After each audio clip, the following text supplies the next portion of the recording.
Bismillahirrahmanirrahim. Assalamualaikum warahmatullahi wabarakatuh.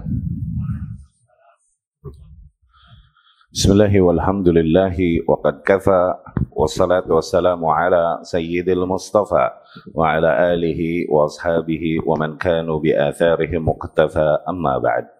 Ikhwati rahimakumullah, alhamdulillah di kesempatan kali ini kita kedatangan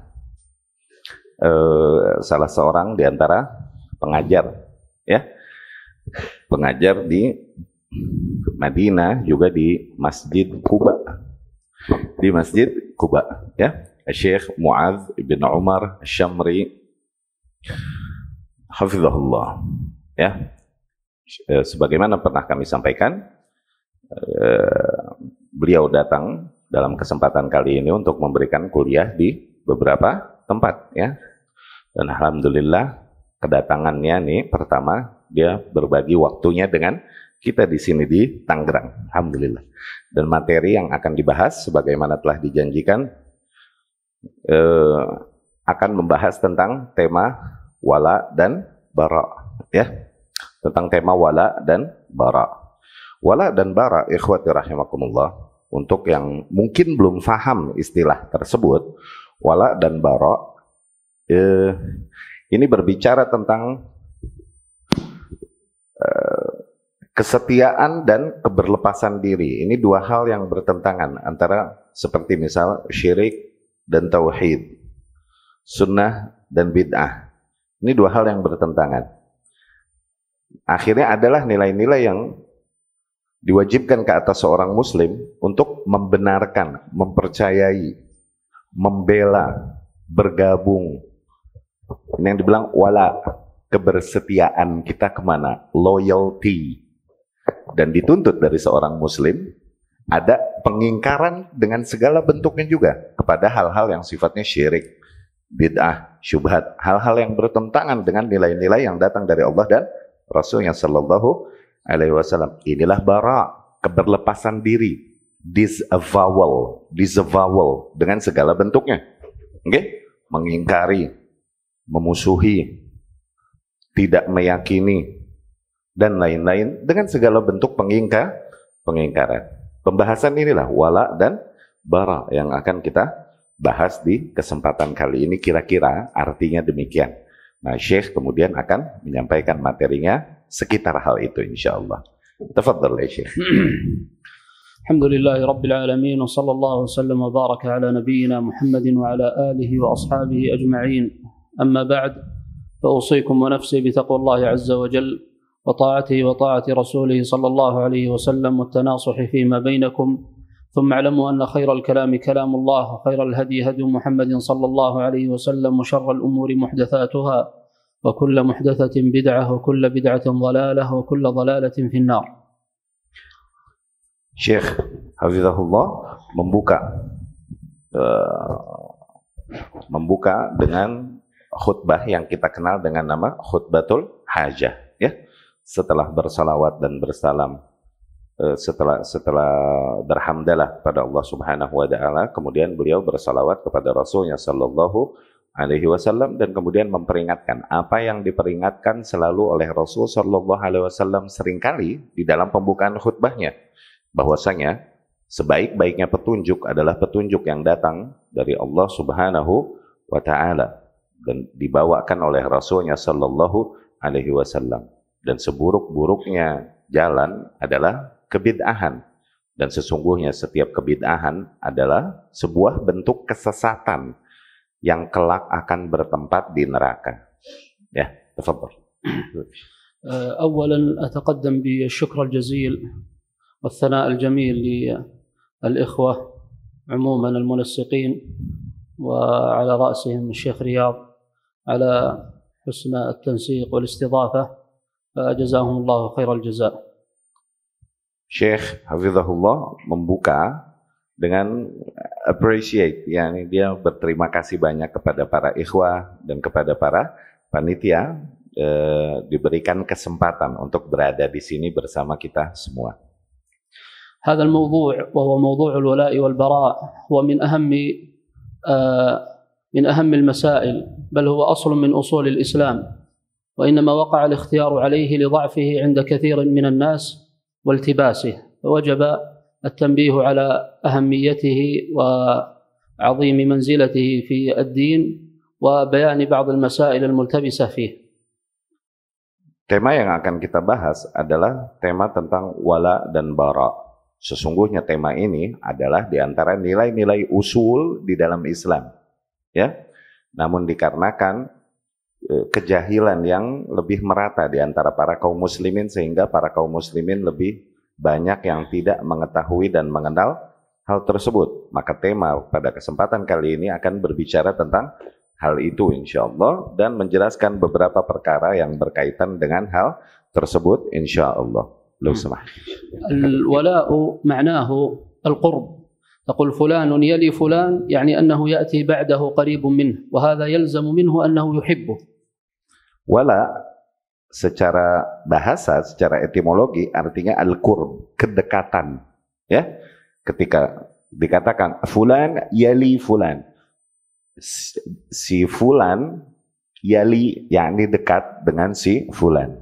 Demikian, ya. Nah, kedekatan ini memberikan makna kecintaan. فالولاء معناه المحبة والنصرة كما قال شيخ الإسلام ابن تيمية رحمه الله تعالى. Maka yang dimaksud dengan wala di dalam istilah yang sedang kita bahas, yakni wala istilahan, terminologi wala yang sedang kita bahas, maknanya sebagaimana disampaikan Syekhul Islam Ibn Taimiyah adalah al-mahabbah wan nusrah, kecintaan dan pembelaan. Kecintaan dan pembelaan, al-mahabbah wan nusrah. Tafadhal. وأما البراء فمعناه التخلص من الشيء ومباعدته، تخلص من الشيء ومباعدته، ولذلك يقال برئ فلان من المرض، أي يعني جنبه المرض وابتعد عنه وتخلص منه، فهذا هو معنى البراء. Adapun bara sebaliknya, bara mengandung makna berlepas, takhallus, yakni mengandung makna kebencian, mengandung makna keberlepasan. Dari situ dikatakan fulan bari'a minal marad, yakni si fulan telah bara dari sakitnya, yakni si fulan telah terjauhkan dari sakitnya. Dari situ makna bara adalah sikap yang sifatnya menjauhi. Ya, tafadhal. والولاء والبراء أصل من أصول الإسلام ليس فرعا من فروعه، ولذلك تعريف الإسلام هو الاستسلام لله بالتوحيد والانقياد له بالطاعة والبراءة من الشرك وأهله، فهو ركن من أركان التوحيد. Sekali lagi wala dan bara ini di antara nilai-nilai usul, di antara nilai-nilai usul di dalam Islam, bukan perkara-perkara yang sifatnya furu'.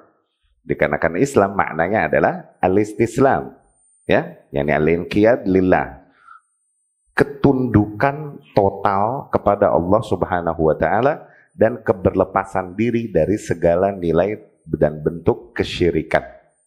yakni loyalitas kepada Allah Subhanahu wa taala, loyalitas dan ketundukan total kepada Allah Subhanahu wa taala dan keberlepasan diri dari segala bentuk kesyirikan dan ahlinya.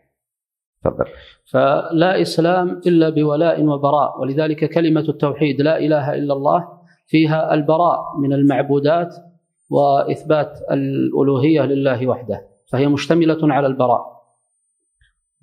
Maka tidak ada keislaman tanpa ada penerapan nilai wala dan bara ini. Dikarenakan la ilaha illallah sendiri ini mengandung sikap demikian, menegaskan loyalitas kita, wala kita kepada Allah Subhanahu wa taala dan menjadikannya satu-satunya sesembahan, dan kemudian keberlepasan diri kita, yakni bara kita dari segala bentuk sesembahan selain Allah Subhanahu wa taala. فالولاء الذي هو بمعنى المحبة والنصرة إنما يكون لأهل التوحيد وأهل السنة، والبراء الذي هو البغض والمجانبة يكون لأهل الشرك والبدعة. Nah, maka dari situ dapat kita simpulkan bahwa wala dan bara seorang muslim idealnya adalah bagi para ahli wala mereka, loyalitas mereka bagi para ahli tauhid dan ahli sunnah. Dalam artian kecintaan dan pembelaan mereka wajib bagi para ahli tauhid dan ahli sunnah. Adapun bara yang bermakna kebencian dan sikap menjauhi adalah kepada ahli syirik dan ahli bid'ah. فالناس في الولاء والبراء يعني الذين يوالون ويتبرأ منهم على ثلاثة أقسام. القسم الأول من يتولون مطلقا يحبون محبة مطلقة وينصرون نصرة مطلقة وهم الأنبياء والمرسلون وكذلك أولياء الله وعلى رأسهم صحابة النبي صلى الله عليه وسلم وأهل العلم الربانيون أهل السنة والجماعة. Dan kemudian penerapan wala dan bara demikian juga ada beberapa tingkatan atau ada beberapa macam. Yang pertama, wala yang sifatnya mutlak, yakni absolute. Okay?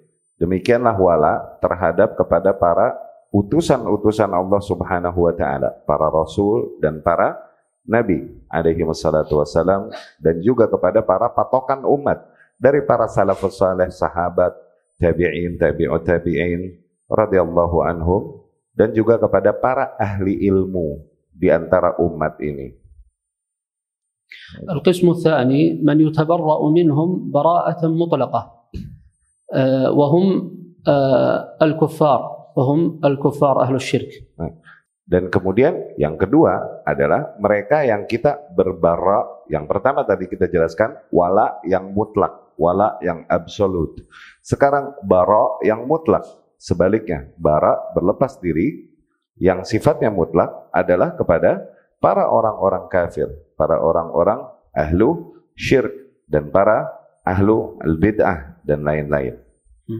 والقسم الثالث يعني من يجمع لهم يعني أو يتبرأ منهم على حسب جرمهم ومخالفتهم للسنة كأهل البدع فعلى حسب البدعة، لأن البدع على درجات، كلما زادت شناعة البدعة وضررها على الإسلام والمسلمين زاد الولاء منهم، فأهل البدع على درجات. Yang ketiga, bentuk wala dan bara yang sifatnya tidak mutlak, tapi dilihat dari kadar error yang terjadi. Nah, ini adalah wala dan bara dari bid'ah, dari kebid'ahan. Dilihat kadar-kadar kebid'ahan dan kemudian dilihat para pelakunya. Oke? Karena kadar kebid'ahan satu dan yang lainnya tidaklah berbeda. Tidaklah membuat seseorang mewajibkan beberapa kasus bid'ah, tidak membuat seseorang mewajibkan dia untuk berlepas dari si pelakunya. Tapi beberapa kasus bid'ah membuat seseorang wajib berlepas diri total dari pelakunya. Maka sekali lagi, ala hasab, yakni wala dan bara yang bentuk ketiga ini sesuai dengan kadar kekeliruan yang terjadi. Tidak mutlak. Ya, barakallahu fiik. Falbid'u kulluha dhalalah. Kebid'ahan semuanya adalah kesesatan. نعم كلها ضلالة لكنها على درجات، منها ما تكون البدعة فيه مقتصرة على الشخص لا تتعداه، ومنها ما تسفك فيها الدماء وتدمر فيها البلاد وتنتهك فيها الأعراض، فهذه أشد، والبراء يكون على حسب درجة هذه البدعة. Bid'ah, semua bentuk kebid'ahan adalah kesesatan. Betul, kita sepakati itu. Namun agar kita ketahui bahwasanya kebid'ahan tidak berada di atas satu level semuanya, ya. Beberapa di antara bentuk kebid'ahan ada yang sifatnya fatal, parah, oke? Yang berkaitan dengan nilai-nilai kesyirikan, yang berkaitan dengan ditumpahkannya darah tanpa hak dan lain-lain. Nah, maka pada kasus demikian, baroknya kita, keberlepasan diri kita dari nilai-nilai demikian pun, keberlepasan diri kita dari nilai-nilai demikian pun tergantung dari kasus-kasus kebid'ahan yang terjadi.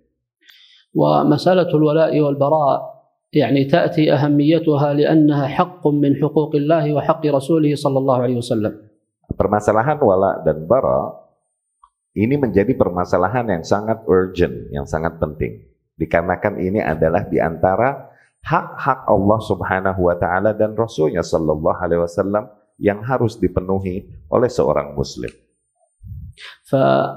المشركون والكفار تنقصوا الله سبحانه وتعالى وأهل البدع تنقصوا النبي صلى الله عليه وسلم. Kaum musyrikin dan orang-orang kafir, mereka dengan kesyirikan dan kekafiran mereka, mereka mencela Allah Subhanahu wa taala. Demikian para ahli bid'ah dengan kebid'ahan yang mereka lakukan, dengan itu mereka mencoreng atau mencela, memberikan celak kepada Nabi sallallahu alaihi wasallam. أرأيت يا عبد الله لو أن أحدا تنقصك أو تنقص والديك فكيف سيكون موقفك منه؟ Nah, coba bayangkan, apabila kau bertemu dengan seseorang yang dia berani mencela-cela kedua orang tuamu, bagaimana sikapmu di dalam menyikapi orang tersebut? فينبغي أن يكون ذلك في حق ربك وخالقك ومعبودك وحق نبيك محمد صلى الله عليه وسلم أكثر من ذلك.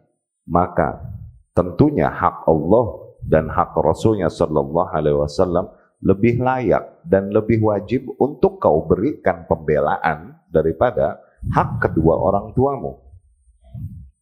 وقد جاءت أدلة كثيرة من الكتاب والسنة تبين أهمية هذا الأصل. سنذكر شيئا من هذه الآيات والأحاديث. Di antara banyak terdapat ayat-ayat dan hadis-hadis yang datang yang menjelaskan tentang nilai yang sangat mendasar ini yang menjadi usul kita. Kita akan membawakan beberapa. من أدلة الولاء ووجوبه قول الله سبحانه وتعالى إنما وليكم الله ورسوله والذين آمنوا الذين يقيمون الصلاة ويؤتون الزكاة وهم راكعون.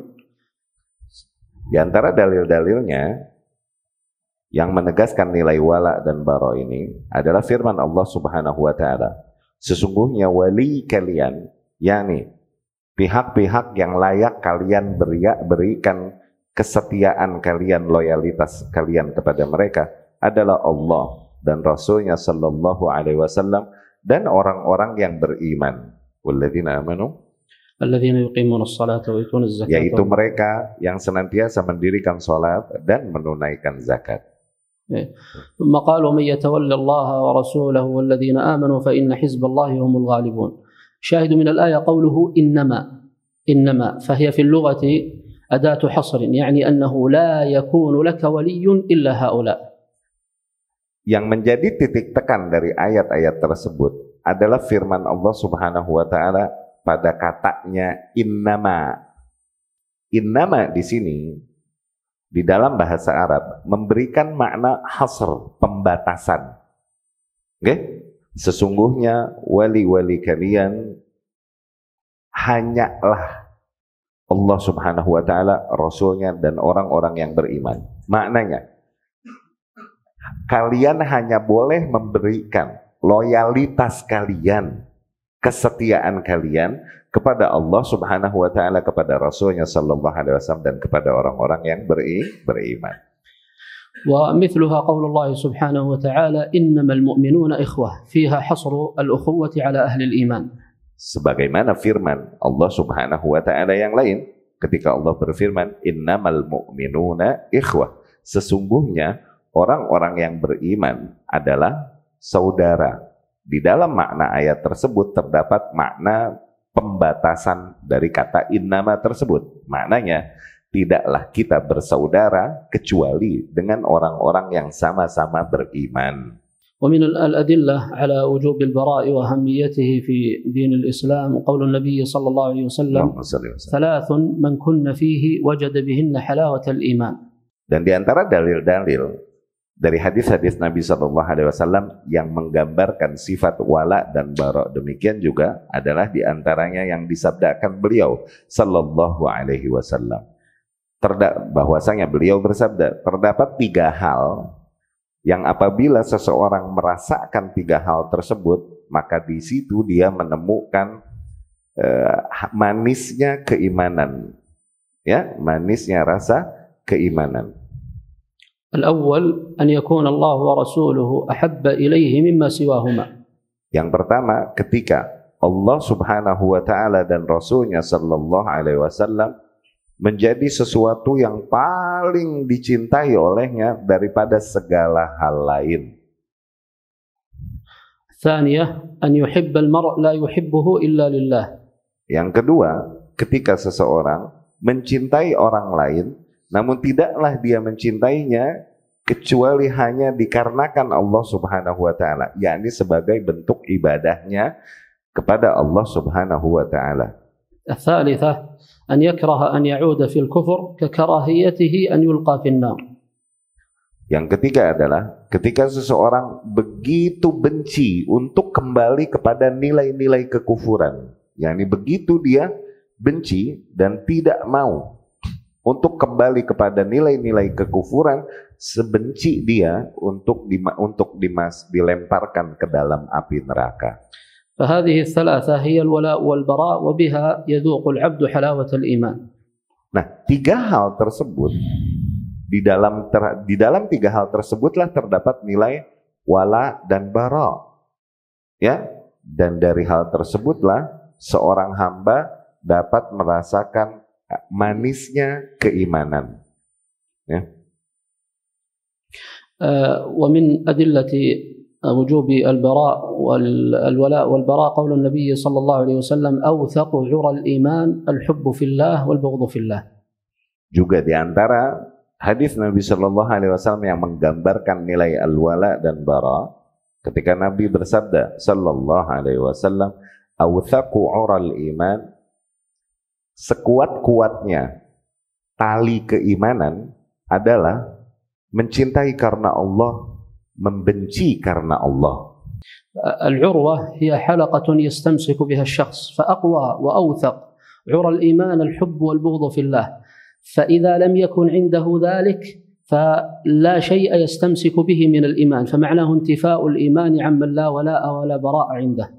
Nah, ketika dikatakan urwah demikian, maknanya adalah sesuatu yang seseorang bergantung kepadanya. Okay?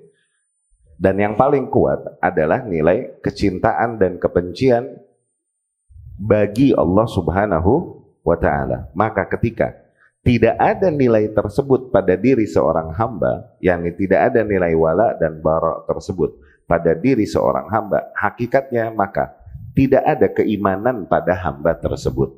ومن الأدلة أيضا قول الله تعالى لا تجد قوما يؤمنون بالله واليوم الآخر يوادون من حاد الله ورسوله ولو كانوا آباءهم أو أبناءهم أو إخوانهم أو عشيرتهم.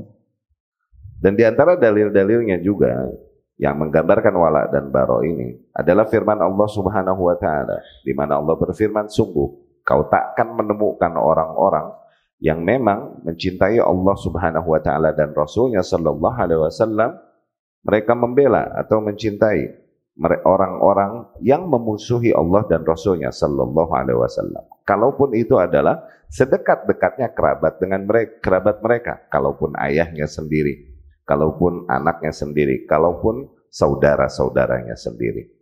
Allah Subhanahu wa taala nafa al-iman fi hadhihi al-ayah amman نفى الإيمان في هذه الآية عمن يوالي أعداء التوحيد والسنة.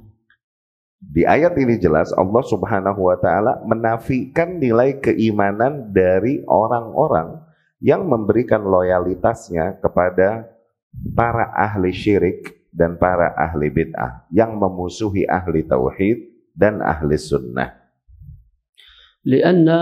لماذا نفى الإيمان عنهم؟ لأن من والى أهل الشرك فقد انتقص ربه حق ربه، ومن والى أهل البدعة فقد انتقص حق نبيه صلى الله عليه وسلم. Mengapa Allah Subhanahu wa taala menafikan keimanan dari mereka, dari orang-orang demikian? Dikarenakan hakikatnya mereka yang memberikan loyalitasnya kepada para ahli kesyirikan, hakikatnya mereka telah memberikan celaannya kepada Allah Subhanahu wa taala.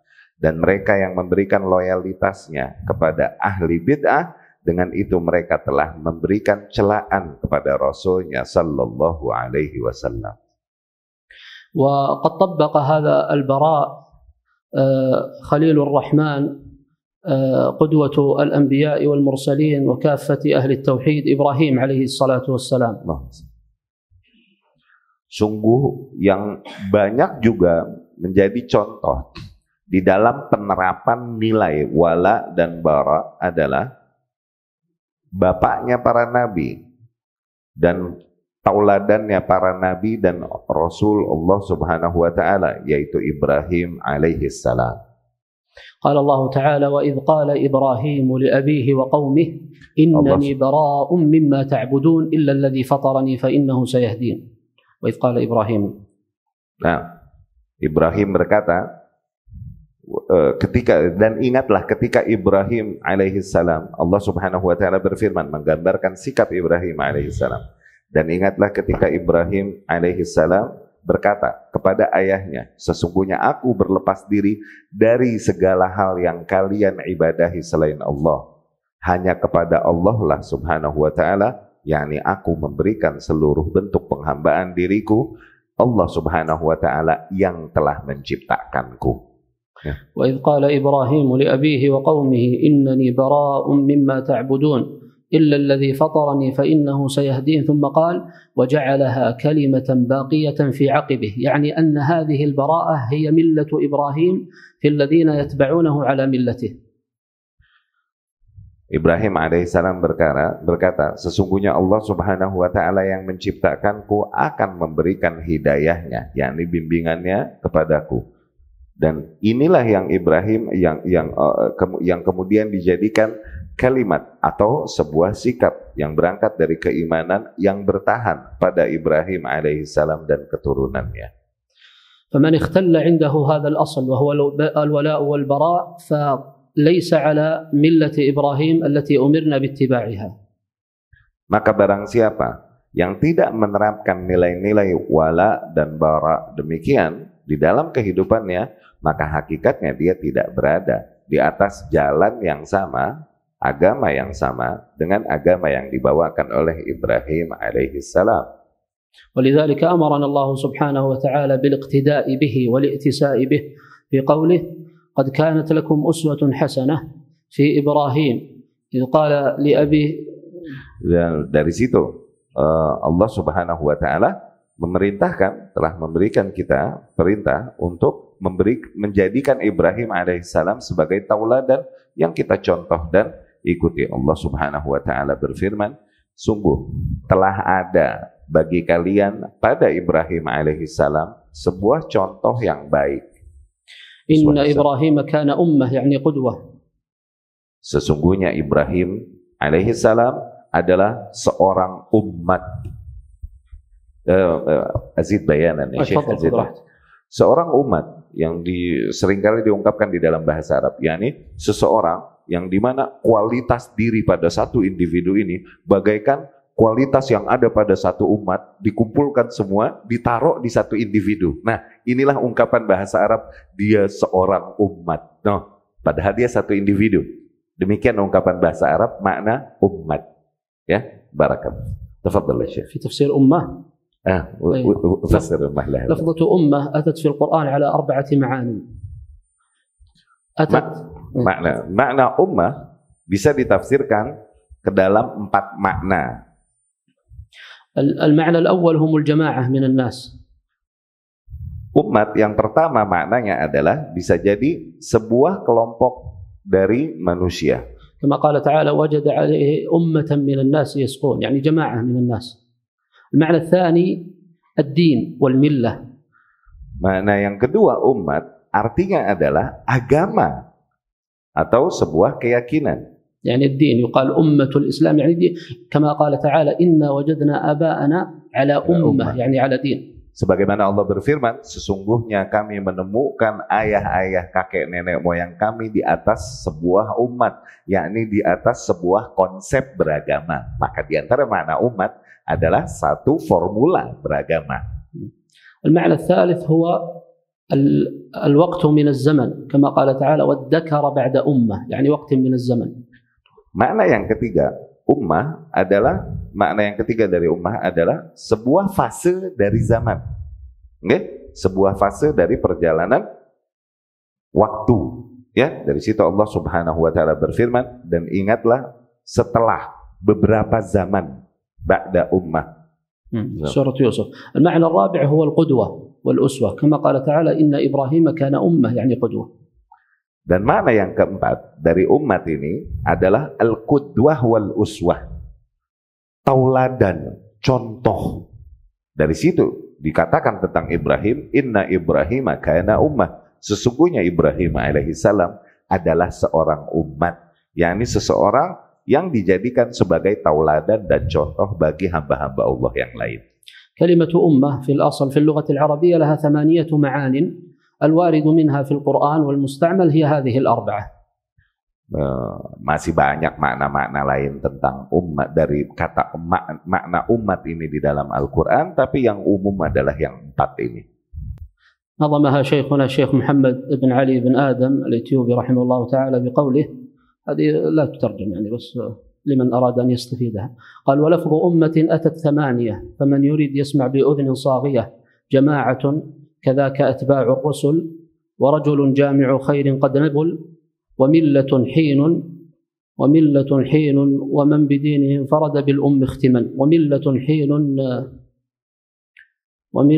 حين وقامة ومن بدينه انفرد بالأم اختما. قامة يقال رجل أمة يعني طويل. ويقال أمة يعني إذا نادى الشخص أمه يقول يا أمة يعني يا أمي، وهكذا استطراد. Jadi Syekh Hafizahullah membawakan perkataan di antara gurunya Syekh min kalla Syekh Al-Mandhumah min Syekh min Muhammad bin Ali bin Adam, Syekh Muhammad bin Ali bin Adam, tentang makna umat.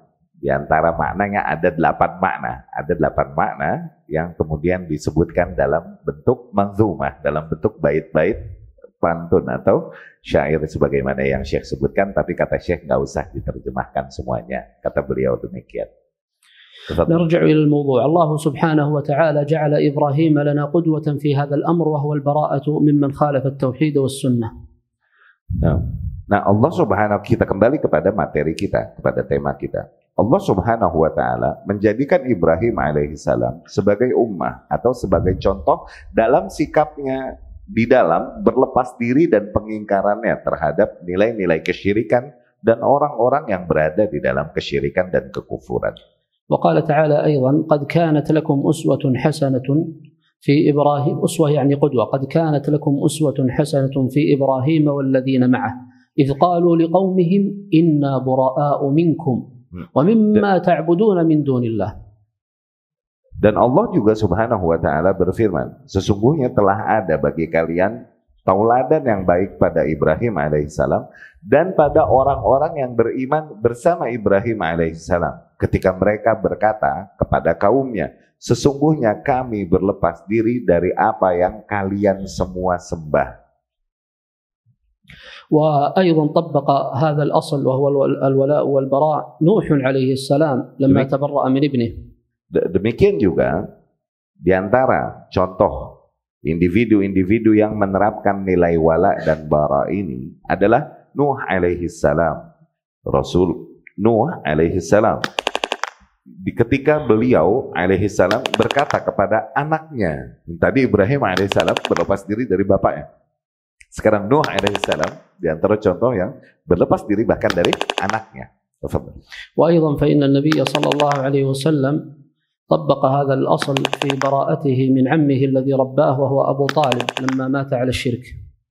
Demikian juga Nabi kita sallallahu alaihi wasallam Muhammad ibn Abdullah ketika dia menegaskan keberlepasan dirinya dari pamannya yang memiliki jasa besar kepadanya dikarenakan pamannya memilih kesyirikan.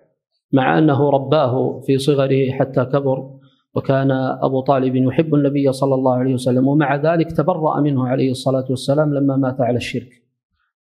Padahal jelas begitu banyak dan besar jasa Ibrahim, jasa Abu Talib kepada Rasulullah sallallahu alaihi wasallam, di mana dia mendidiknya dan mengasuhnya sampai besar. Namun ketika Abu Talib memilih untuk bertahan di atas kesyirikan, Nabi pun sallallahu alaihi wasallam menjelaskan keberlepasan dirinya darinya. وقال الله تعالى في شأنه ما كان للنبي والذين آمنوا معه أن يستغفروا للمشركين ولو كانوا أولي قربى.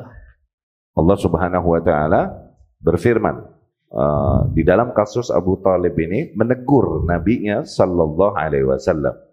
Allah berfirman, sungguh tidak layak bagi seorang nabi atau orang-orang yang beriman untuk memintakan ampun dari Allah Subhanahu wa taala bagi orang-orang yang jelas memang musyrikin, kalaupun mereka adalah sedekat-dekatnya keluarga. أتعلمون لماذا تبرأ إبراهيم من أبيه وتبرأ نوح من ابنه وتبرأ محمد صلى الله عليه وسلم من عمه؟ Apakah kalian tahu mengapa Ibrahim alaihissalam berlepas diri dari ayahnya? Mengapa Nuh alaihissalam berlepas diri dari anaknya? Mengapa Muhammad sallallahu alaihi wasallam berlepas diri dari pamannya? تبرأوا منهم لأن حق الله سبحانه وتعالى في ذلك أعظم من حقوقهم. Mereka berlepas dari individu-individu yang mereka cintai tersebut dikarenakan memang hak Allah Subhanahu wa taala jauh lebih besar dan lebih layak untuk, lebih wajib untuk dipenuhi daripada hak-hak individu-individu yang dicintai tersebut. قال الله تعالى يا أيها الذين آمنوا لا تتخذوا آباءكم وإخوانكم أولياء إن استحبوا الكفر على الإيمان.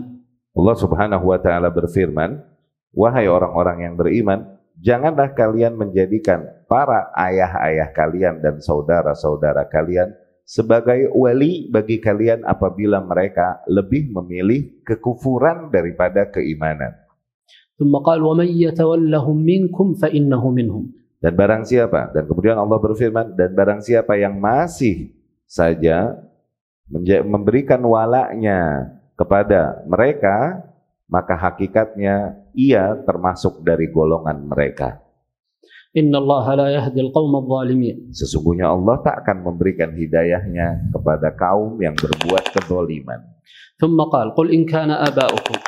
Kemudian Allah Subhanahu wa taala berfirman, katakanlah apabila ayah-ayah kalian, qul in kana aba'ukum wa abna'ukum, dan anak-anak kalian, wa ikhwanukum, dan saudara-saudara kalian, wa azwajukum, dan istri-istri kalian. Qul in kana aba'ukum wa abna'ukum wa ikhwanukum wa azwajukum wa 'ashiratukum, dan kerabat-kerabat kalian, wa amwalun iqtaraftumuha, dan harta-harta yang kalian perjuangkan dan kumpulkan, wa tijaratun takhshawna kasadaha, dan perdagangan yang kalian khawatirkan kehancurannya, wa masakin tardawnaha, dan tempat-tempat tinggal yang begitu kalian cintai. In kanat tilk ahabba ilaykum min Allah wa rasulih, apabila hal-hal tersebut lebih kalian cintai daripada Allah dan Rasulnya sallallahu alaihi wasallam, man natijah fatarabbasu hatta ya'ti Allah bi amri, yani intadhiru hatta ta'tiyakum 'uqubatullah. Maka akhirnya adalah ancaman Allah Subhanahu wa taala, fatarabbasu, maka bersiap-siaplah, hati-hatilah, yakni tunggulah sehingga Allah Subhanahu wa taala datang dengan keputusannya, yakni dengan hukumannya. In kanat hadhihi al-umur wa ghayruha ahabba ilaykum min at-tauhid alladhi huwa haqqullah, apabila perkara-perkara tadi yang merupakan nikmat-nikmat dunia tadi disebutkan oleh Allah Subhanahu wa taala lebih kalian cintai daripada nilai tauhid yang merupakan hak Allah, wa min as-sunnah allati hiya haqqun nabiy sallallahu alaihi wasallam, daripada lebih kalian cintai nikmat-nikmat duniawi tersebut daripada sunnah yang merupakan hak Nabi sallallahu alaihi wasallam, fatarabbasu hatta ya'ti Allah bi amri, maka tunggulah saatnya sehingga Allah Subhanahu wa taala akan datang dengan perintahnya, yakni dengan hukumannya. Wa qala Allah ta'ala ya ayyuhalladzina amanu la tatawallaw qauman ghadiba Allah 'alaihim. Allah Subhanahu wa taala pun berfirman, wahai orang-orang yang beriman, janganlah kalian berikan loyalitas kalian kepada kaum yang Allah murkakan ke atas mereka, yang Allah murkai mereka. Wa qala ta'ala ya ayyuhalladzina amanu la tattakhidul yahuda wan nasara awliya. Allah pun Subhanahu wa taala berfirman, wahai orang-orang yang beriman, janganlah kalian jadikan orang-orang Yahudi dan Nasrani sebagai para wali bagi kalian. Wa qala Allah ta'ala tara katsiran minhum yatawallawna alladhina kafaru. Dan Allah Subhanahu wa taala juga berfirman, betapa sungguh kau melihat mereka memberikan loyalitasnya kepada orang-orang yang kafir. Labi'sa ma qaddamat lahum anfusuhum an sakhita Allah 'alaihim wa fil 'adzabi hum khalidun. ثم قال ولو كانوا يؤمنون بالله والنبي ما اتخذوهم أولياء. فجعل الولاء والبراء شرطا في الإيمان ولو كانوا يؤمنون بالله والنبي ما اتخذوهم أولياء. Allah Subhanahu wa taala berfirman, andai saja memang benar mereka beriman kepada Allah, andai saja memang benar mereka beriman kepada Nabi sallallahu alaihi wasallam, sungguh mereka takkan menjadikan orang-orang tersebut, yakni orang-orang kafir, para ahlul kitab, Yahudi dan Nasrani, orang-orang yang memusuhi Allah dan Rasulnya, andai saja memang mereka benar beriman kepada Allah dan Rasulnya, sungguh mereka takkan menjadikan orang-orang tersebut sebagai wali mereka, sebagai orang-orang yang mereka berikan loyalitas kepadanya. وقد لخص النبي صلى الله عليه وسلم مصير الموالي والمعادي أو مصير العبد بقوله المرء مع من أحب. Dan sungguh Rasul sendiri sallallahu alaihi wasallam telah berikan kesimpulannya kemana kelak akan sampai atau dibawanya seseorang nantinya. Rasul berkata sallallahu alaihi wasallam, seseorang kelak nanti yakni dibangkitkan di hari kiamat bersama mereka yang dicintainya. فمن أحب الأنبياء والمرسلين ووالاهم وأهل السنة فهو معهم. Allahumma jalla. Insyaallah. Dan barang siapa yang menjadikan, barang siapa yang memberikan cintanya kepada para nabi, kepada Rasul alaihi wassalatu wassalam, kepada para rasulnya, dan kemudian kepada orang-orang yang beriman, maka kelak Allah Subhanahu wa taala akan jadikan ia bersama mereka. ومن والى أهل الشرك والكفر وأهل البدع المتوعدين بالنار فهو معهم. Dan barang siapa yang memberikan kecintaannya kepada Allah, kepada para rasulnya, kepada orang-orang yang beriman, maka kelak ia akan bersama mereka di surga. Dan barang siapa yang memberikan kecintaannya kepada para ahli syirik, ahli tauhid dan ahli bid'ah, maka keberadaannya kelak bersama mereka di neraka. إذن هذه هي مكانة هذا الأصل العظيم في دين الإسلام وأنه شرط في الإيمان ومن أصول الإسلام. Kira-kira demikianlah posisi yang krusial bagi makna al-wala dan bara di dalam agama Islam, yang di mana ia adalah di antara merupakan syarat kesempurnaan Islam, yang ada syarat keislaman bagi yang ada pada diri seorang hamba, ya. فمن وقع في الشرك من الكفار أو من القبوريين والمتصوفة فيجب البراءة منه رعاية لحق الله. Dan barang siapa di antara kaum muslimin yang terjerumus ke dalam kesyirikan, seperti menyembah kuburan, seperti orang-orang sufi, orang-orang sufi dan lain-lain, maka diwajibkan kita untuk berlepas diri dari mereka, ya.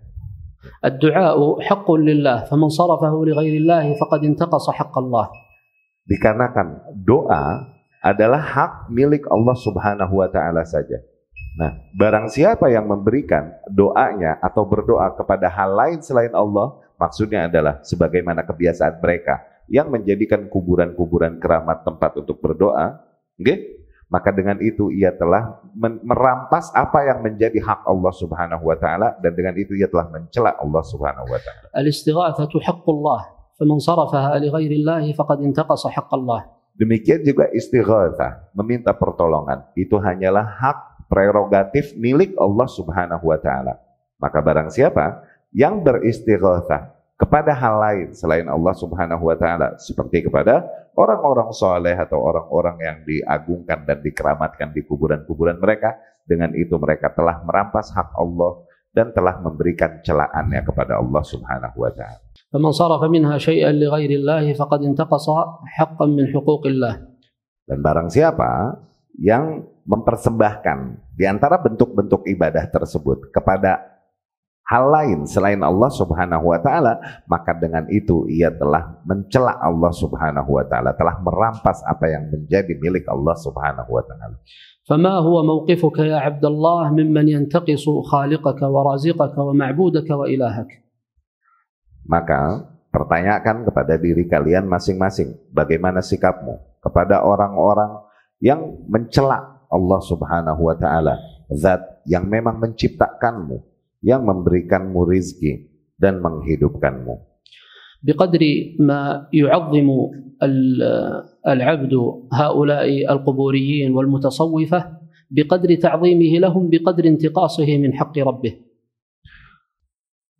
Semakin seseorang mengagungkan tokoh-tokoh atau orang-orang yang mengagungkan kuburan, mengkeramatkan kuburan, para orang-orang tokoh-tokoh sufi tersebut, semakin besar seseorang memberikan celaannya kepada Allah Subhanahu wa Ta'ala. Yakni error yang terjadi sesuai dengan error yang terjadi pada hamba tersebut yang memberikan loyalitasnya kepada para ahli bid'ah sebesar error yang dilakukan oleh ahli bid'ah tersebut. Semakin ahli bid'ah tersebut kurang ajar kepada hak Allah Subhanahu wa Ta'ala, maka dengan mencintainya semakin hamba tersebut terhitung kurang ajar juga kepada Allah Subhanahu wa Ta'ala.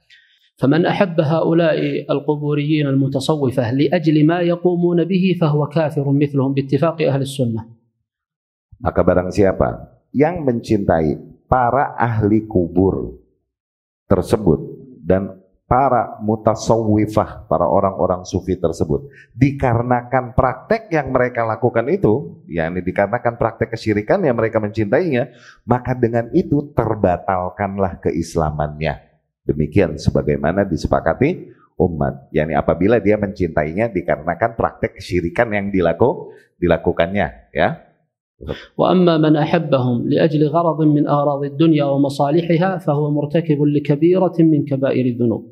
Namun barang siapa yang mencintai mereka dikarenakan maslahat di antara maslahat-maslahat duniawi yang diharapkannya, maka dengan itu dia terhitung seseorang yang telah melakukan dosa yang sangat besar saja, kalaupun tidak sampai dikatakan batal keislamannya dengan hal tersebut. فالأول كافر والثاني مرتكب لجرم عظيم يخشى عليه أن يجره إلى الأول. Maka yang pertama tadi jelas sampai terbatalkan keislamannya, kafirlah dia dikarenakan mencintai praktek kesyirikannya tersebut. Oke? Yang kedua, terhitung sebagai orang yang melakukan kasus kesalahan yang sangat besar, dikhawatirkan kasus tersebut juga menyeret dia kepada nilai yang pertama atau sifat yang pertama. هو كافر لأنه راض بانتقاصهم لله.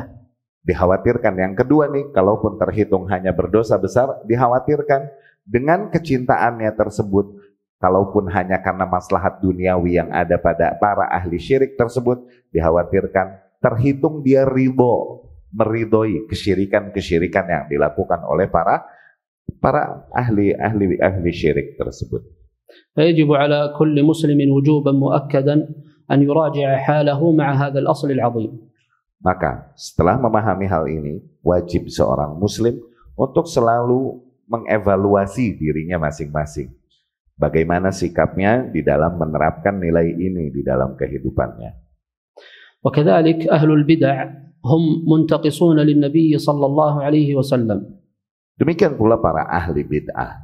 Mereka hakikatnya adalah orang-orang yang merampas hak Nabi sallallahu alaihi wasallam. لأن النبي صلى الله عليه وسلم بلغ الدين كله فمن ابتدع فقد اتهم النبي صلى الله عليه وسلم بعدم البلاغ الكامل. Dikarenakan Nabi sallallahu alaihi wasallam telah menyampaikan seluruh nilai beragama ini dengan sempurna kepada umatnya. Dan barang siapa yang melakukan kebid'ahan, maka dengan itu seolah-olah dia menuduh Nabi sallallahu alaihi wasallam bahwasanya Nabi belum menyampaikan nilai beragama ini secara keseluruhan. ولذلك قال السلف كالإمام مالك رحمه الله تعالى وغيره من ابتدع في الإسلام بدعة فقد اتهم النبي صلى الله عليه وسلم بالخيانة. Maka dari situ di antara perkataan para salaf, di antaranya perkataan Al-Imam Malik rahimahullah, beliau berkata bahwasanya barang siapa yang melakukan sebuah kebid'ahan dan dia menganggap bahwasanya hal tersebut adalah hasanah, adalah baik, maka dengan itu dia telah menuduh bahwasanya Nabi Shallallahu Alaihi Wasallam mengkhianati tugasnya, yakni korup terhadap tugasnya yang Allah Subhanahu Wa Taala berikan. Seolah-olah ada bentuk-bentuk beribadah yang mendekatkan diri kepada Allah, namun belum Nabi sampaikan kepada manusia sehingga mereka melihat adanya hal-hal baru yang boleh dan mendekatkan diri kepada Allah. gitu. فمن والى أهل البدع كالأشاعرة والماتريدية وبعض المتصوفة الذين عندهم تصوف غير كفري وكذلك الإخوان المسلمين وفروعهم، من والاهم فقد انتقص حق النبي صلى الله عليه وسلم لأنهم مخالفون لسنته. Barang siapa yang memberikan kecintaannya kepada para kelompok-kelompok atau sekte-sekte ahli bid'ah seperti Asy'ariyah, Maturidiyah, dan kepada para pengikut Ikhwanul Muslimin dengan segala bentuk macam pergerakannya dan lain-lain, maka dengan itu mereka telah mencela Nabi Sallallahu Alaihi Wasallam, telah merampas apa yang menjadi hak Nabi Sallallahu Alaihi Wasallam, dikarenakan para kelompok-kelompok yang menyimpang tersebut mereka adalah kaum yang menyelisihi apa yang menjadi sunnah dari Nabi Sallallahu Alaihi Wasallam. يعني من المسائل المشتهرة والبدع المنتشرة التي أفسدت العباد والبلاد من مسائل نحو الخروج على ولي الأمر والمظاهرات. Di antara permasalahan-permasalahan yang terjadi di zaman ini, di antara perkara-perkara bid'ah yang banyak terjadi di zaman ini, yang banyak memberikan atau membawakan kerusakan kepada para hamba Allah dan kepada para negeri-negeri kaum muslimin adalah permasalahan pengingkaran atau pemberontakan kepada para penguasa dan juga permasalahan-permasalahan demonstrasi-demonstrasi. هل فعلها النبي صلى الله عليه وسلم وأصحابه رضي الله عنهم هذه الخروج والمظاهرات؟ Apakah Nabi atau para sahabatnya radhiyallahu anhum mereka mengajarkan, pernah mempraktekkan dan mencontohkan kepada umatnya sikap demikian, berontak membangkang kepada penguasa demikian? فإن اعتقد أنها من الخير فقد اتهم النبي صلى الله عليه وسلم بأنه لم يبلغ كل الخير. Dan apabila para pelaku hal tersebut menganggap bahwasanya itu adalah di antara nilai kebaikan, maka dengan itu mereka telah mencela dan menuduh bahwasanya Nabi Shallallahu Alaihi Wasallam belum sempurna di dalam menyampaikan ajaran-ajarannya. وكذلك المشاركة في نحو الانتخابات وغيرها ليس من سنة النبي صلى الله عليه وسلم، فينبغي للسني السلفي أن يبتعد وينأى بنفسه عن مثل هذا الأمور لأن المشاركة فيها على خلاف السنة. Demikian juga termasuk berikut serta dalam pemilu dan hal-hal yang semacamnya. Ini termasuk perkara-perkara yang bertentangan dengan sunnah Nabi Sallallahu Alaihi Wasallam. Layaknya bagi seorang yang memiliki keimanan dan mengambil jalan salaf sebagai jalannya, maka agar mereka menjauhkan diri dari praktek-praktek dan sikap-sikap demikian. فمن يحسنها للناس فهو منتقص للنبي صلى الله عليه وسلم. Dan barang siapa di antara yakni para dai yang menjelaskan dan menyeru manusia dan memperindah praktek-praktek tersebut, yakni pemilu, demonstrasi dan lain-lain, meyakinkan manusia akan kebaikan hal ini, maka hakikatnya dai tersebut, orang tersebut telah mencela apa yang menjadi hak Nabi Sallallahu Alaihi Wasallam. فهو عليه الصلاة والسلام قد بين كل ما فيه صلاح للعباد والبلاد. Karena Nabi Sallallahu Alaihi Wasallam telah menjelaskan segala hal yang akan menjadi kebaikan, perbaikan bagi para hamba-hamba Allah dan bagi negeri-negeri yang ada. فمن ادعى أن هذا خير فقد اتهم وانتقص النبي صلى الله عليه وسلم بعدم إبلاغ كل الخير. Maka barang siapa yang menganggap bahwa praktek-praktek demikian, yang bertentangan dengan sunnah Nabi Sallallahu Alaihi Wasallam seperti pemberontakan, demonstrasi, pemilu-pemilu demikian adalah nilai-nilai kebaikan, maka dengan itu ia telah mencela Nabi Sallallahu Alaihi Wasallam dan menuduhnya bahwasanya ia belum menyampaikan seluruh jalan kebaikan kepada umatnya.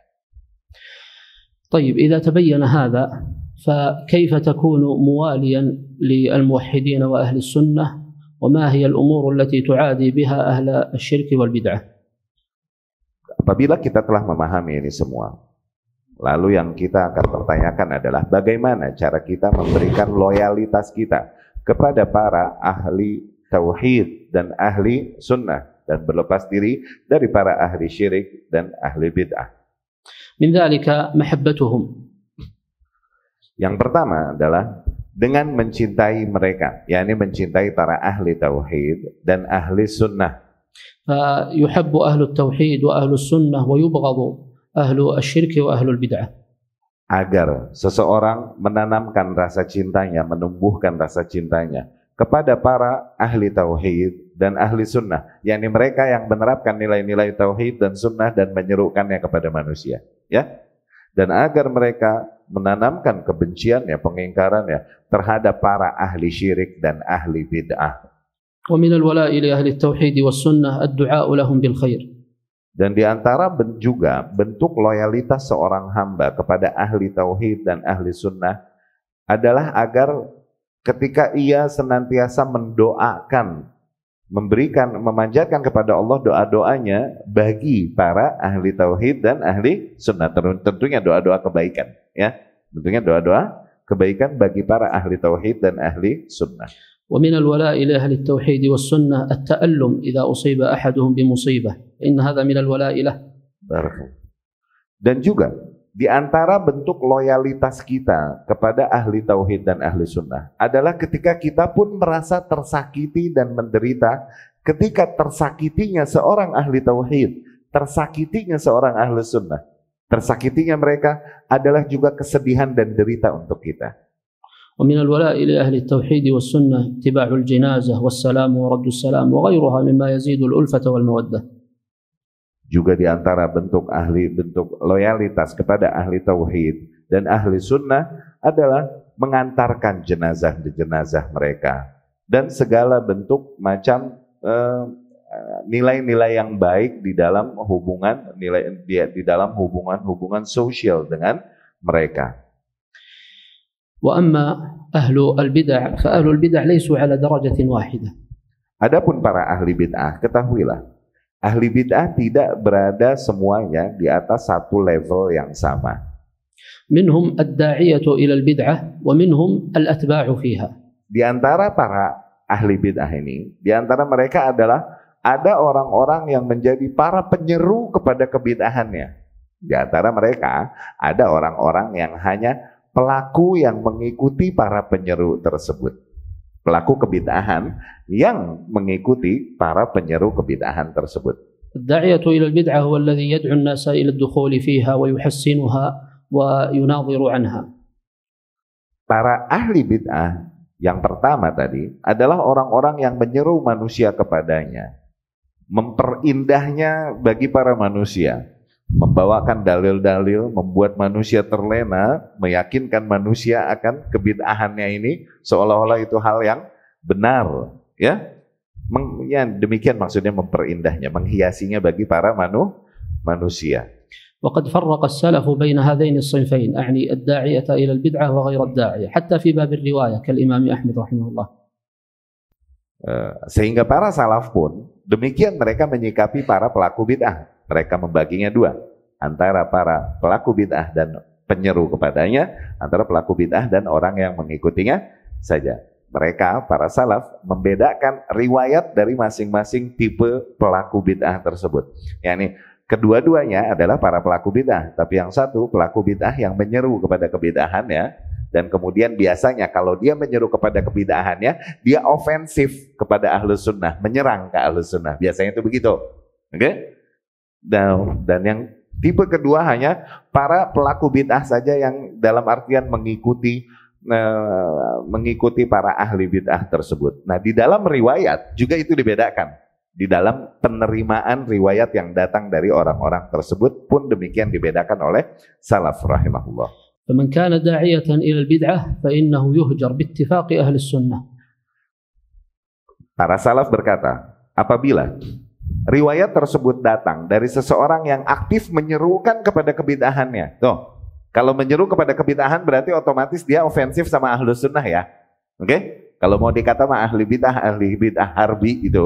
Oke? Kalau mau dikata mah, ini mah tambahan dari aneh, bukan dari Syekh. Oke? Nah, barang siapa yang memang menyeru kepada kebid'ahannya, fix dia menyeru kepada kebid'ahannya, maka dia yuhjar, ditinggalkan total. Tidak diterima riwayatnya dan orangnya pun dijauhi. فمن يحسن للناس تلك البدع وغيرها التي ذكرناها فإنه يجب هجره Barang siapa yang menghiasi bagi para manusia bid'ah-bid'ahnya tersebut, meyakinkan manusia dengan kebid'ahan-kebid'ahan yang mereka serukan tersebut, maka wajib kita untuk menjauhkan diri kita dari mereka.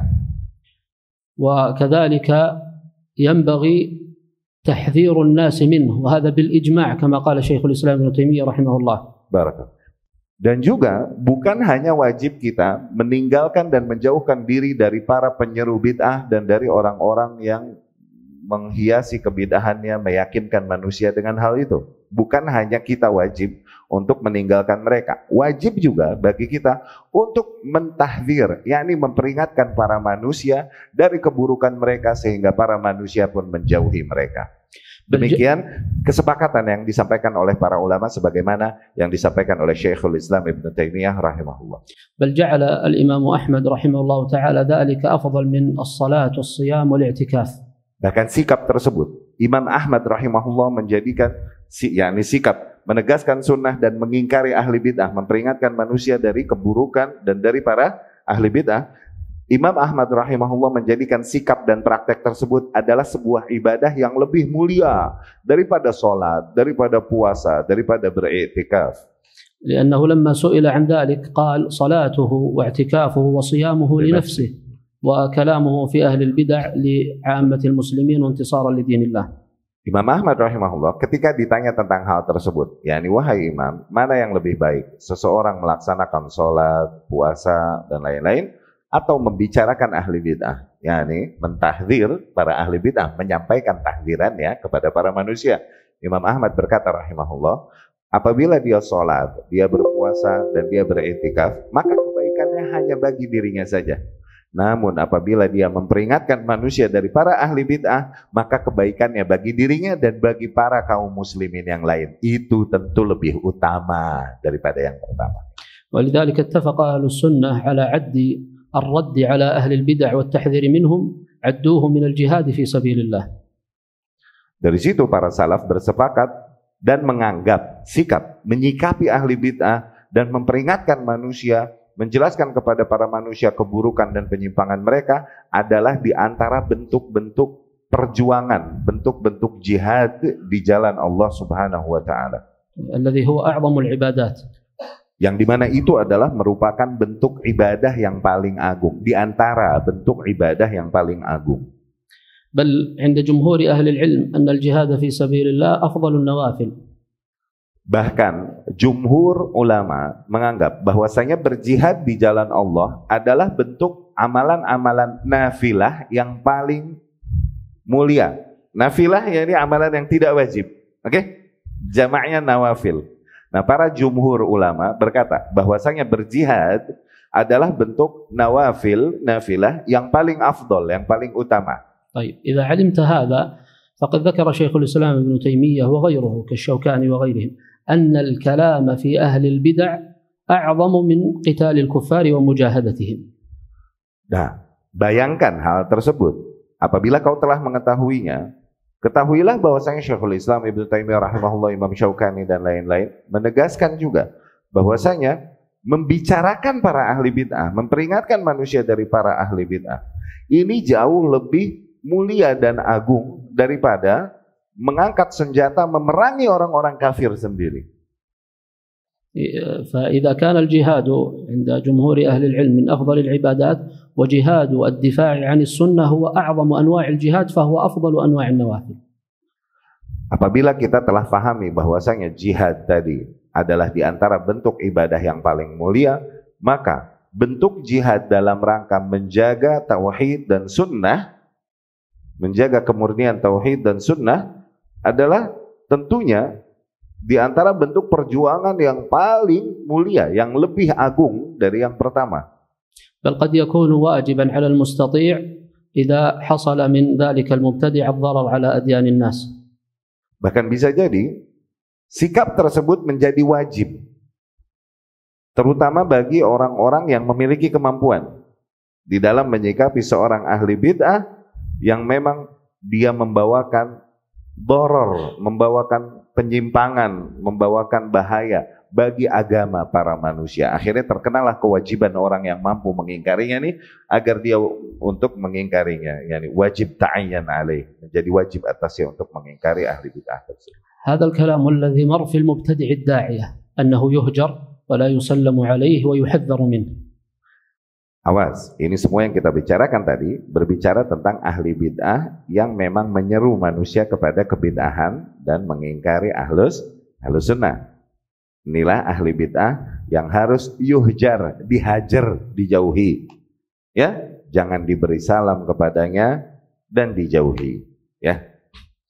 وأما الأتباع والعامة الذين يتابعون غيرهم في البدعة فهم دون ذلك في البراء.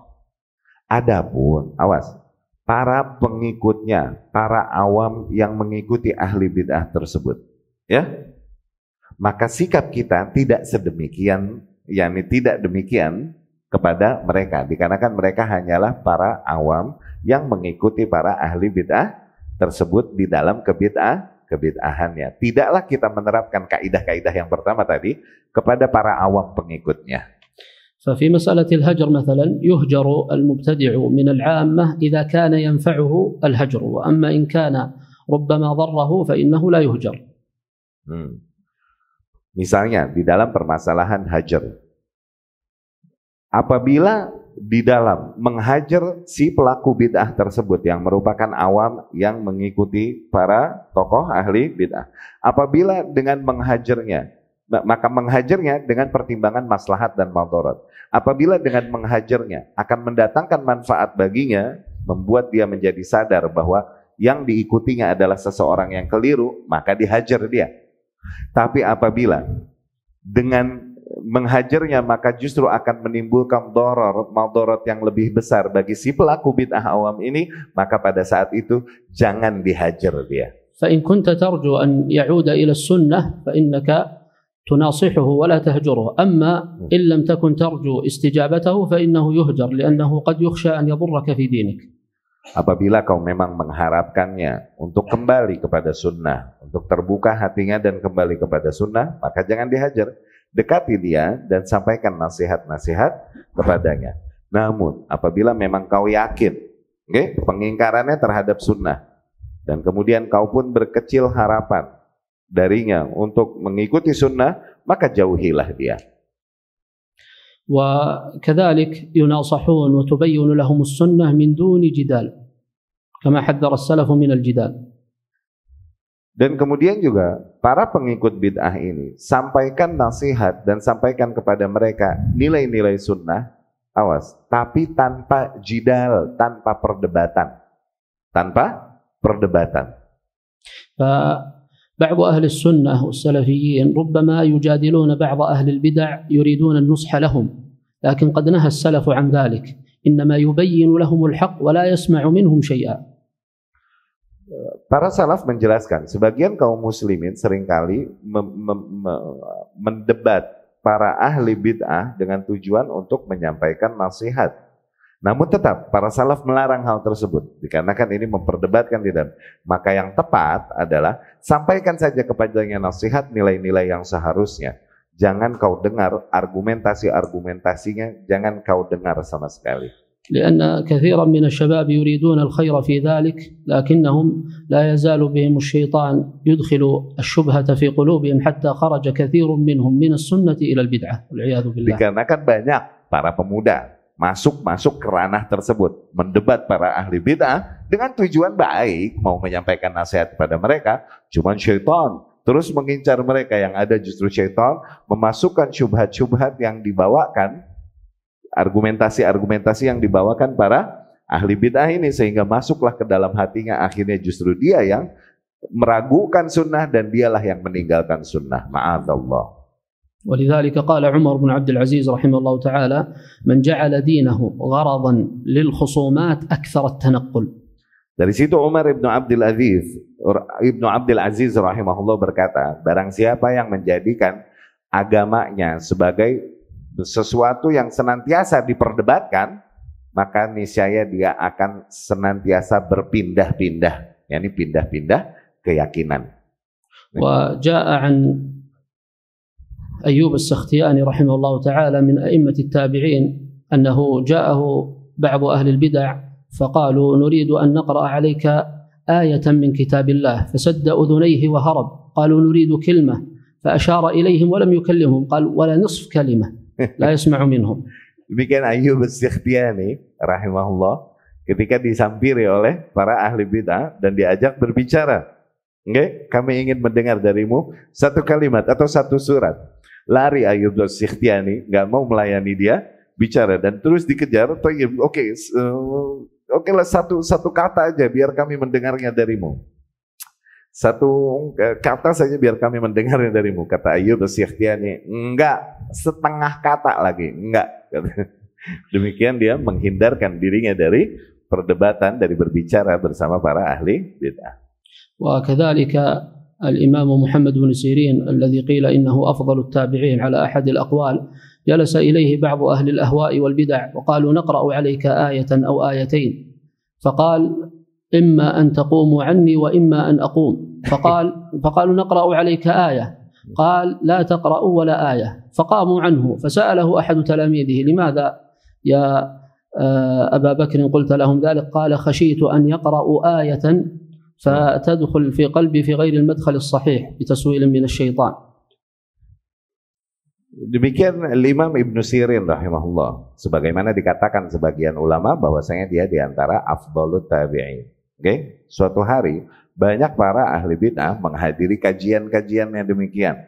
Kemudian diantara mereka ada yang berkata kepada Imam, biarkan kami bacakan bagimu satu atau dua surat wahai Imam. Imam Ibnu Sirin tak mau mendengar surat dari mereka. Thayyib, kalau gitu satu ayat atau dua ayat. Ibnu Sirin pun berkata rahimahullah, kalian berdiri dan pergi dari sini atau aku yang berdiri dan pergi dari sini. Setegas itu dia mengingkari para ahli bid'ah tersebut. Setelahnya kemudian Al-Imam ditanya, wahai Imam, mengapa sedemikian keras menghadapi para orang-orang tersebut? Ibnu Sirin rahimahullah berkata, aku khawatir apabila dia membaca ayat dan kemudian dimasukkan ke dalam hatiku, yakni syaitan memasukkannya ke dalam hatiku dengan cara yang tidak tepat, yakni dipalingkan maknanya dan dijadikan syubhat sehingga nyangkut di hatiku. Aku khawatir hal tersebut.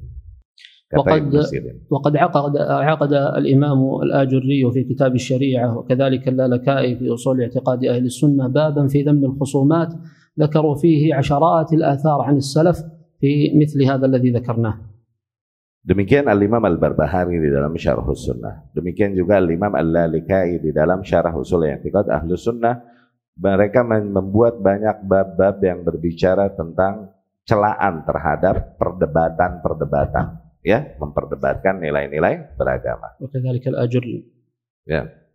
والآجري كذلك في الشريعة. Ya, Syariah Al-Ajur, dan juga yang disampaikan Al-Imam Al-Ajuri di dalam kitabnya Asy-Syariah. Mereka banyak membuat bab-bab yang mencela praktik khusumat, ya, praktik berdebat demikian dengan para ahli bid'ah.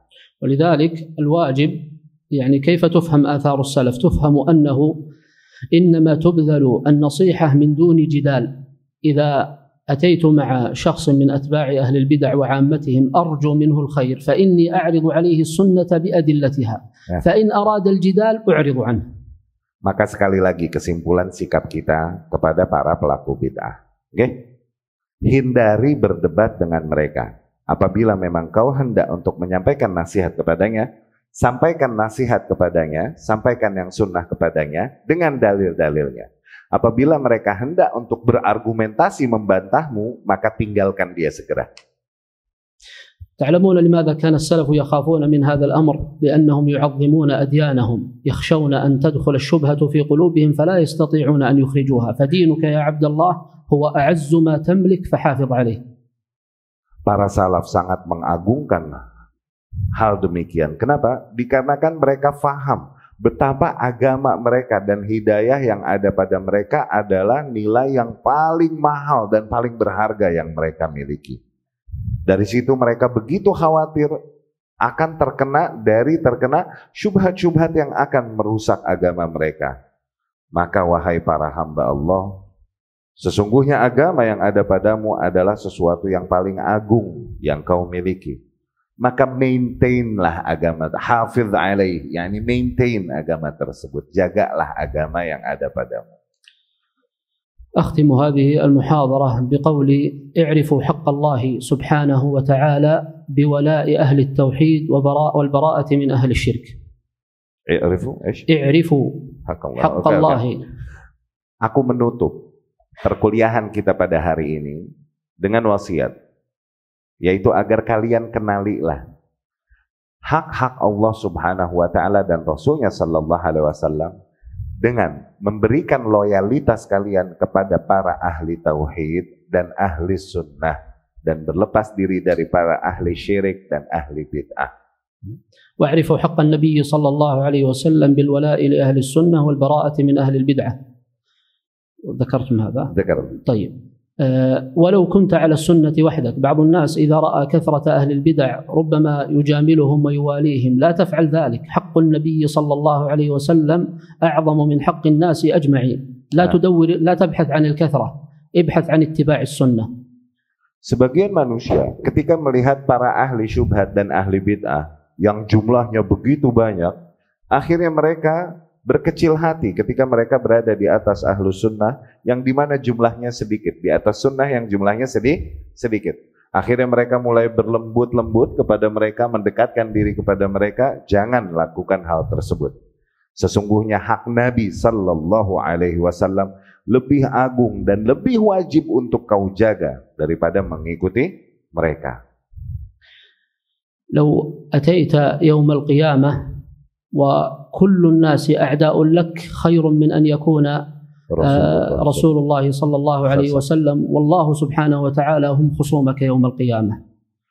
Apabila nanti di hari persidangan kelak kau dibangkitkan dan menghadapi seluruh manusia yang menuntutmu, dikarenakan kau membicarakan keburukannya dan kebidahannya, itu jauh lebih baik dan lebih menyelamatkan darimu daripada kau dibangkitkan nanti di hari akhir yang menjadi penuntutmu dan menuntutmu adalah Rasulullah Sallallahu Alaihi Wasallam dan Allah Subhanahu Wa Taala, dikarenakan kalian tidak membela hak Allah Subhanahu Wa Taala dan Rasulnya Sallallahu Alaihi Wasallam, yakni di dalam menjaga kemurnian sunnah dan tauhid. Hatta law kana ahlul bid'ah wal ahwa humul kathratul ghalibah fala yujamalun wala yuwalun mithqala dzarrah. Maka sekali lagi, kalaupun para ahli bid'ah, ahli syubhat ini adalah mereka yang sangat banyak jumlahnya, janganlah kalian berkecil hati dan janganlah kalian bermujamalah dengan mereka. Bermujamalah yakni berbasa-basi, mendekatkan diri kalian kepada mereka. Jangan. Bertahanlah di atas sunnah. fattaqullaha ya ikhwatah wa'lamu anna al-amra 'azim wa jalil laysa bi saghirin wala far'in min al-furu' li ta'alluqihi bi haqqillah wa haqqi rasulih sallallahu alaihi wasallam. Bertakwalah kalian kepada Allah dan ketahuilah itu bahwasanya itu adalah diantara bentuk penerapan nilai wala dan bara, ya. Itu diantara bentuk penerapan nilai wala dan bara, dan itu adalah diantara bentuk memenuhi hak Allah Subhanahu Wa Taala dan Rasulnya Sallallahu Alaihi Wasallam. Ini adalah perkara yang besar, bukan perkara yang sepele dan perkara yang sifatnya furu'. Tidak, ini diantara perkara-perkara yang sangat mendasar di dalam agama Islam. ولذلك جاء عن ابن مسعود رضي الله عنه وغيره من السلف أنه قال الجماعة من كان على السنة ولو كنت عليها وحدك. Dari situ Ibnu Mas'ud sendiri radhiyallahu anhu berkata, al-jamaah adalah mereka yang berada di atas sunnah kalaupun ia bersendirian. Atau kalaupun engkau bersendirian. Al-jamaah yakni sesuatu nilai yang seringkali direndengkan dengan ahlus sunnah wal jamaah. Nah, Ibnu Mas'ud lagi menjelaskan makna al-jamaah ini, bahwa al-jamaah tidak dipatokkan kepada kuantitas, tapi kepada jalan yang kau berada di atasnya. Jamaah adalah mereka yang berada di atas sunnah, kalaupun kau bersendirian, engkau yang jamaah. وقد أخبر النبي صلى الله عليه وسلم أن هذا الدين بدأ غريبا وسيعود غريبا كما بدأ فلا تستوحشوا. Dan toh Nabi sendiri Sallallahu Alaihi Wasallam telah mengkhabarkan bahwasanya agama ini dimulai dalam keadaan asing dan suatu saat akan memang menjadi asing. Maka janganlah kalian merasa sepi dan berkecil hati dengan sedikit, yakni dengan sedikitnya orang yang berada di atas jalan yang sama dengan kita, di atas jalan sunnah. فلو كنا قليلة جدا على طريق السنة خير أو خيرا من أن نكون مع الكثرة على طريق أهل الأهواء والبدع. تعلمون لماذا؟ لأننا على طريق السنة مع محمد صلى الله عليه وسلم وأصحابه فلا نستوحش حتى لو كنا قلة. Apabila kita di atas sunnah ini, dan apabila jumlah kita memang sedikit, kita nih minoritas, kita nih kaum yang anti mainstream, oke? Bagaimanapun kita jauh lebih baik dan lebih mulia daripada mereka yang beramai-ramai, namun berada di atas jalan syubhat, berada di atas jalan kebid'ahan. Kita jauh lebih mulia kalaupun jumlah kita sedikit dibanding mereka. Mengapa demikian? Karena kalaupun jumlah kita sedikit, kita berada di atas jalan yang sama dengan jalan yang dimana Rasulullah Sallallahu Alaihi Wasallam dan para sahabatnya berada di atasnya. Maka janganlah kalian berkecil hati, janganlah kalian merasa sepi di atas jalan ini. أسأل الله سبحانه وتعالى بمنه وفضله وكرمه وإحسانه وجوده إنه ذو الفضل والكرم والجود. نسأله بأن له الأسماء الحسنى والصفات العلى، بأنه هو الله الذي لا إله إلا هو الأحد الصمد الذي لم يلد ولم يولد ولم يكن له كفوا أحد. اللهم أحينا على التوحيد والسنة، اللهم أحينا على التوحيد والسنة وثبتنا عليهما إلى أن نلقاك. اللهم إنا نعوذ بك من الشرك والبدعة، اللهم إنا نعوذ بك من الشرك والبدعة، اللهم إنا نعوذ بك من الشرك والبدعة. اللهم ارزقنا حسن الاتباع لنبيك صلى الله عليه وسلم. اللهم إنا نعوذ بك من الشرك كبيره وصغيره. اللهم إنا نعوذ بك أن نشرك بك ونحن نعلم ونستغفرك لما لا نعلم. اللهم إنا نسألك الجنة وما قرب إليها من قول أو عمل، ونعوذ بك من النار وما قرب إليها من قول أو عمل. اللهم اقسم لنا من خشيتك ما تحول به بيننا وبين معاصيك، واقسم لنا من طاعتك ما تبلغنا به جنتك، واقسم لنا من اليقين ما تهون به علينا مصائب الدنيا. اللهم متعنا بأسماعنا وأبصارنا وقواتنا ما أحييتنا، واجعله الوارث منا، واجعل ثأرنا على من ظلمنا، وانصرنا على من عادانا، ولا تجعل مصيبتنا في ديننا. اللهم لا تجعل الدنيا أكبر همنا ولا مبلغ علمنا ولا غاية رغبتنا، ولا تسلط علينا من لا يخافك ولا يرحمنا. اللهم أصلح لنا ديننا الذي هو عصمة أمرنا، وأصلح لنا دنيانا التي فيها معاشنا، وأصلح لنا آخرتنا التي فيها معادنا، واجعل الحياة زيادة لنا في كل خير والموت راحة لنا من كل شر. اللهم إنا نسألك فعل الخيرات وترك المنكرات وحب المساكين، وأن تغفر لنا وترحمنا، وإذا أردت بقوم فتنة فتوفنا غير مفتونين. اللهم إنا نسألك موجبات رحمتك وعزائم مغفرتك، والغنيمة من كل بر، والسلامة من كل إثم، والفوز بالجنة والنجاة من النار. اللهم أصلح أحوال المسلمين في كل مكان، اللهم اجمع كلمتهم على الكتاب والسنة يا ذا الجلال والإكرام. اللهم من أراد ديننا، اللهم من أراد بلاد المسلمين، ومن أراد شباب المسلمين ونساء المسلمين بسوء وبشر وببدعة وبضلالة، اللهم فاشغله في نفسه، واجعل كيده في نحره، واجعل تدبيره تدميرا عليه يا قوي يا عزيز. اللهم اهد شباب المسلمين، اللهم اهد شباب المسلمين، اللهم اهدهم للتوحيد والسنة وثبتهم عليها يا ذا الجلال والإكرام. اللهم أعذهم من الشرك والبدعة يا رب العالمين. اللهم أصلح أحوال المسلمين في هذا البلد خاصة وفي جميع بلاد المسلمين. اللهم اجمع كلمتهم على التوحيد والسنة، اللهم اجمع كلمتهم على التوحيد والسنة، اللهم اجمع كلمتهم على التوحيد والسنة. اللهم ارفع ذكر أهل السنة في الأرض جميعا، اللهم ارفع ذكر أهل السنة في الأرض جميعا. اللهم ادحر أهل البدع، اللهم ادحر أهل البدع وادحر أهل الشرك والزيغ والضلال يا ذا الجلال والإكرام. اللهم ربنا آتنا في الدنيا حسنة وفي الآخرة حسنة وقنا عذاب النار. اللهم اغفر للمسلمين والمسلمات والمؤمنين والمؤمنات الأحياء منهم والأموات، إنك سميع قريب مجيب الدعوات.